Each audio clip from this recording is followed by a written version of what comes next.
Shalom saudaraku yang terkasih dalam Tuhan.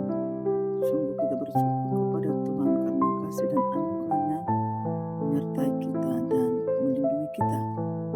Saudaraku, bahwa hari-hari ini kita perlu pengujian ketaatan dan bagaimana kita saling mendoakan. Saya percaya kita masih merindukan doa untuk kehidupan kita, karena doa itu adalah komunikasi. Marilah kita terus-menerus berdoa dan taat. Saudaraku yang terkasih dalam Tuhan, bahwa pertemuan pembahasan pada saat ini adalah yang bertemakan ketaatan dan saling mendoakan. Ibrani 13 ayat 17 sampai 25. Mari kita sama-sama membahasnya, karena itu menjadi suatu rema bagi kita. Saudaraku, keteladanan kehidupan orang percaya tidak terbatas hanya pada komunitas. Orang percaya dipanggil menyatakan ketaatan imannya dalam ruang kehidupan yang lebih luas. Masihkah kita menyatakan ketaatan iman dalam kehidupan kita sehari-hari? Mari kita cek dan mericeknya. Hal ini Ibrani menekankan kepada kita untuk saling setia dalam doa atau ketaatan dalam doa. Mengajak kita untuk lebih memahami ketaatan saling berdoa atau saling mendoakan.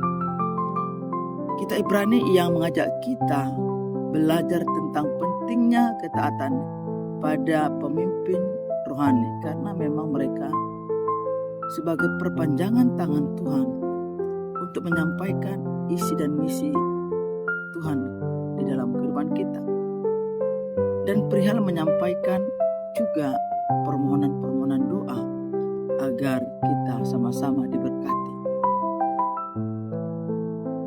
Hal ini jemaat diminta untuk taat dan patuh kepada pemimpin, karena mereka juga menjaga kehidupan rohani umat dengan memberikan bimbingan, penyampaian materi, sehingga ketaatan itu, iman itu makin mendalam.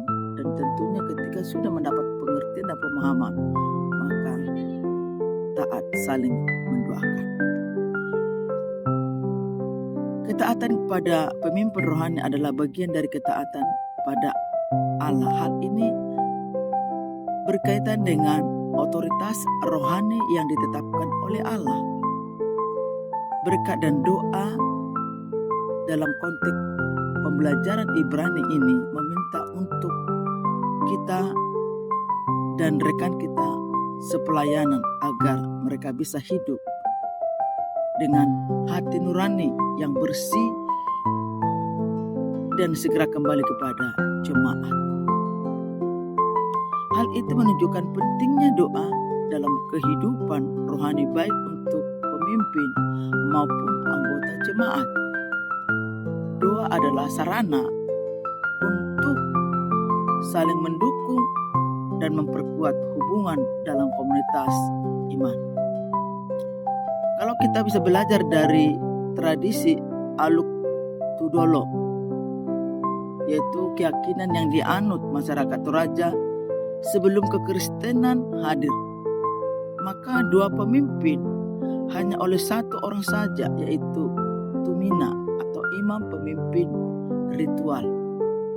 Untuk apa? Untuk mendoakan dan memohon berkat menurut kepercayaan pada saat itu. Namun kita belajar hari ini bahwa doa tidak hanya dipimpin atau dinaikkan oleh para imam, tetapi doa dapat juga dimohonkan oleh seluruh umat bagi para pemimpin rohani demi kehidupan dan pelayanan yang penuh sejahtera. Para pemimpin dan umat dapat berdoa bersama-sama hanya karena darah perjanjian yang dikenalkan atau dikekalkan dalam Yesus Kristus. Kita diikat untuk saling mendoakan dan melakukan kehendak Allah yang mengutus dan memanggil kita untuk menyatakan damai sejahtera dalam kehidupan ini, maka Allah akan memperlengkapi kita untuk melakukan kehendak-Nya.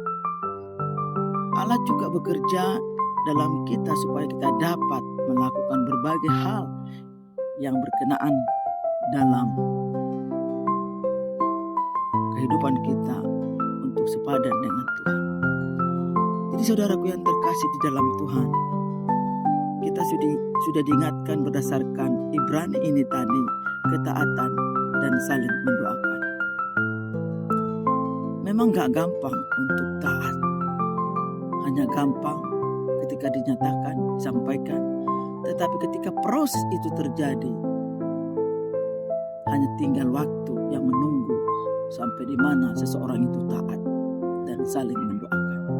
Maka di saat ini kita diingatkan saudaraku untuk firman ini, yaitu Ibrani pasal 13 ayat 17 sampai 25. Ketaatan kita itu adalah bagian dari kepribadian yang dituntut kualitas dan mutu.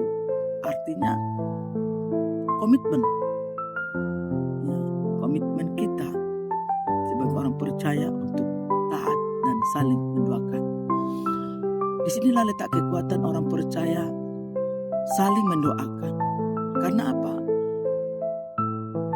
Karena manusia itu memiliki kelemahan-kelemahan, sehingga perlu saling mendoakan, memotivasi, mendorong supaya Roh Kudus mencakapkan, memampukan kita untuk menjalani hari-hari yang Tuhan percayakan. Saudaraku yang terkasih dalam Tuhan, marilah kita tetap belajar di dalam firman-Nya agar kita berpadanan dan kita melakukan kehendak Tuhan. Demikian pemaparan firman Tuhan bagi kita saat ini. Kiranya kita diberkati dan menjadi berkat bagi banyak orang. Terima kasih. Shalom. Tuhan Yesus